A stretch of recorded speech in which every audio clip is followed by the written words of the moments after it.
The aliens are invading! Again! We're gonna need an amazing defense this time as we take a quick peek at Wrack Exoverse.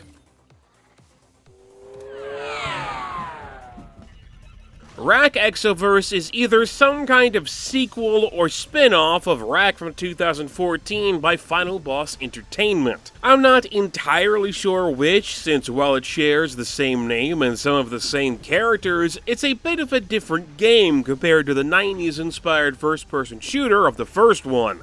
Exoverse is still a first-person shooter, but with a twist, adding in both roguelike elements and tower defense elements to make something rather unique. There have been a few roguelike FPS games by now, with titles such as Mother Gunship and Immortal Redneck, but I can only think of one other FPS that went the tower defense route, and that's the Sanctum series by Coffee Stain Studios back when they wanted to do more than just Goat Simulator stuff, but I digress.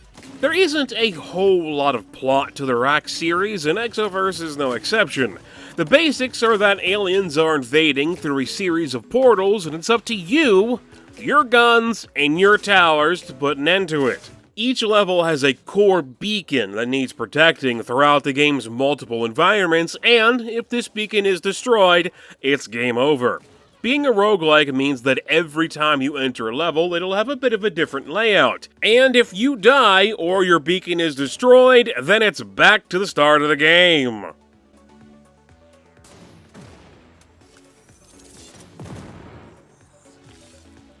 Due to the game being partially tower defense, levels are generally small and contained spaces, mostly with flat ground for building on. The first Wrack game, being only an FPS, had a fair bit of platforming with levels that used height variety, which Exoverse really doesn't have any of. A good thing about that is the lack of insta-kill death pits, which was something that quickly became annoying in the first game. The big problem with that, though, is when the game does go for some height variety, it can really make setting up defenses a pain in the butt. You see, while basic blocker towers will connect themselves when next to each other on the same level, they don't do that on slopes, and leave a nice little opening for enemies to just simply stroll on through. The ground of a level is broken up into an overall grid pattern, and weapon turrets only cover nearby squares depending upon what kind of weapon it is, and they don't really cover these little gaps. Flying enemies are also a bit tricky to deal with as they aren't stopped by blocker towers, but instead by the weapon turrets you place on top of them, since they work on a higher plane than everything else. It's something you've really got to pay attention to during a wave of enemies so you and your guns can fill in the gaps. Only a few explosive enemies seem to specifically go after your defenses, while everything else is happy enough to take your lead and walk around whatever kind of maze you've set up. It's very possible to build defenses well enough in an area of a level so that you yourself don't have to really do anything, but that can be costly. Every tower or defense costs cash to place and upgrade, with money being a reward for surviving a wave of enemies or just dropped from dead ones. It's important to keep in mind that this is the same cash used by vendors in between the game's different worlds, so you don't want to spend it all at once in a level or at a shop. Shops sell everything from new defenses to weapons and upgrades, and everything has a price. Players can only hold a maximum of 4 weapons at a time, and each weapon slot is specific to different kinds of guns. Pistols and revolvers go in the first slot, while shotguns take the second, rifles the third, and explosive weapons take the fourth.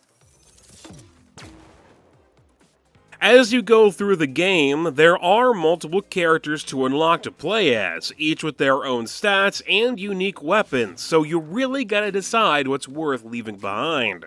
Upgrades, on the other hand, don't take as much thought. While Exoverse doesn't have an experience point or basic upgrade system, there are stats that can be affected by different things called artifacts.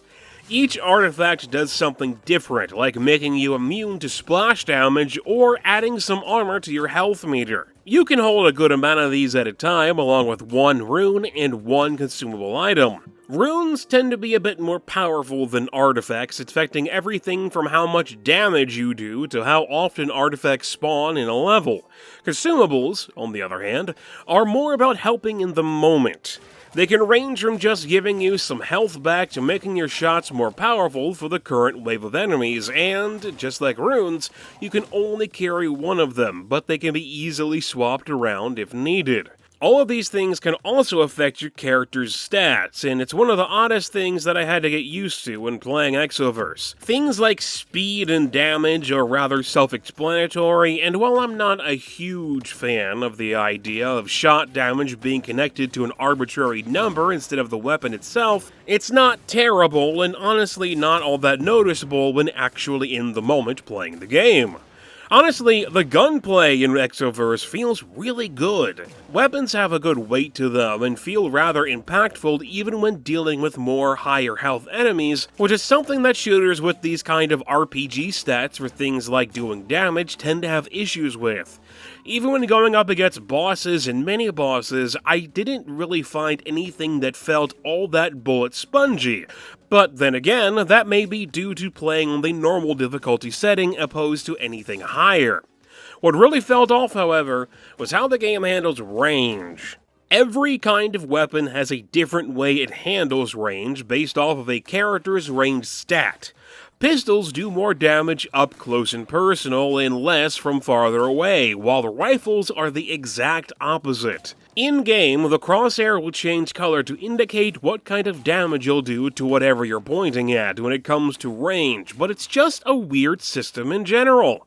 While there are many FPS games that use damage drop-off when dealing with enemies at range, I can't really say I've seen anything that does it the way Exoverse does. The good thing about this system, however, is that it makes players want to stay on the move, going in and out of maximum effective range as they dodge incoming fire and swap around weapons to avoid reloading in the middle of a fight. Generally, that's all a good thing, since, thanks to a well-built maze of turrets, it can sometimes be possible just to become one yourself and stand in one place while shooting.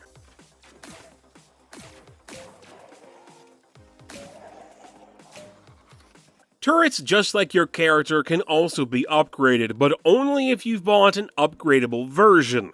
Anything labeled with a 1, be it a turret, mine, or anything else, can't be upgraded at all, while something labeled with a 2 can be upgraded once, and 3s can be upgraded twice. While you can only take one kind of turret, one kind of placeable field thing, and one kind of mine with you at a time, any character can use anything they buy from a shop. You do have to keep in mind that turrets will overheat and stop functioning if they shoot for an extended period of time, and this seems to happen quicker with the more you upgrade something.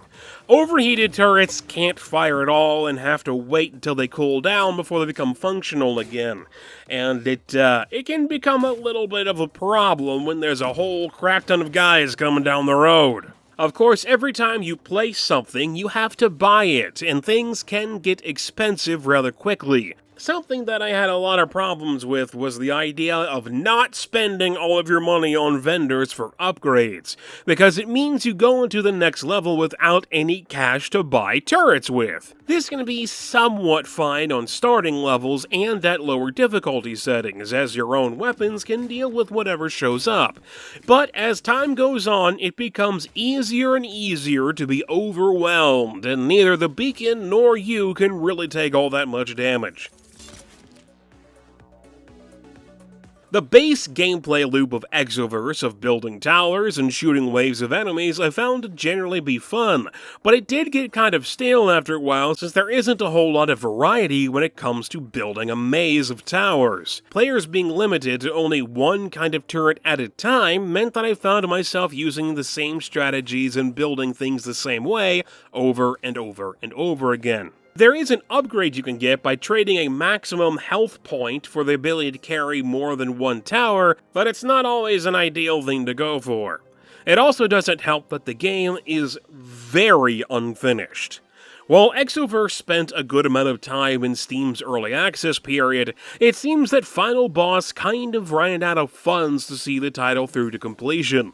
Many of the icons for artifacts are missing and nothing more than white boxes, while multiple vendors use the wrong 3D model for who they're supposed to be. You can talk to any of the vendors you find, and that'll fill you in with some background information for the game's world. But there are at least 2 instances where who you have dialogue with and what model that vendor uses are 2 very different people.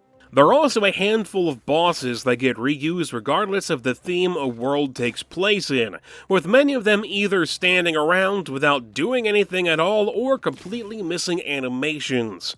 It's also very easy to get enemies stuck in the maze, so they constantly walk into walls, and sometimes I could even build something where they couldn't find a path through it at all, giving errors saying that their pathfinding was messed up and they couldn't figure out how to get to the beacon. It's a shame really, since what is there and what does feel finished in Exoverse is rather enjoyable, and there really isn't much in the way of FPS tower defense games or tower defense roguelike games that I know of. A single run through the content available consists of around 3 different world themes, each consisting of 2 levels and a boss with 2 or 3 waves per level. There are some secondary themed chapters that can be unlocked and have a chance of appearing instead of the normal ones, like the disposal area taking the place of the Metroplex, but I only found 2 of these and only one that actually seems finished. I mean, this isn't exactly what I think of with something called the Swiss Alps.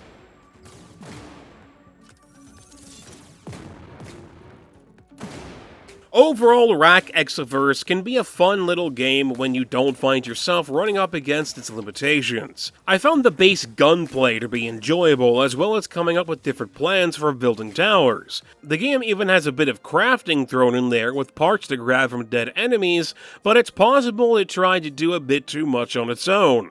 It's kind of a bad sign when not even a game's tutorial is finished upon release. Hopefully these are all things that can be fixed or expanded upon with updates and patches after release, but such an unfinished game doesn't put the devs in the best of light. Wrack in of itself also had some issues with being unfinished in the first place, and now with Exoverse, it feels like it's becoming a bad habit for Final Boss Entertainment. Still, if you can deal with the missing content, there's some enjoyment to be had with Wrack Exoverse.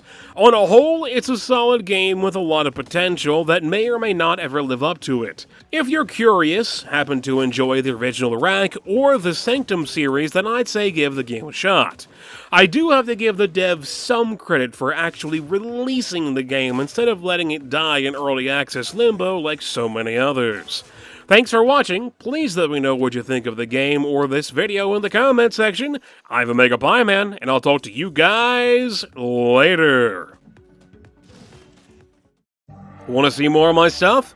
Click on the video on the left for Metal Wolf Chaos XD, a mech game about saving freedom as the President of the United States of America.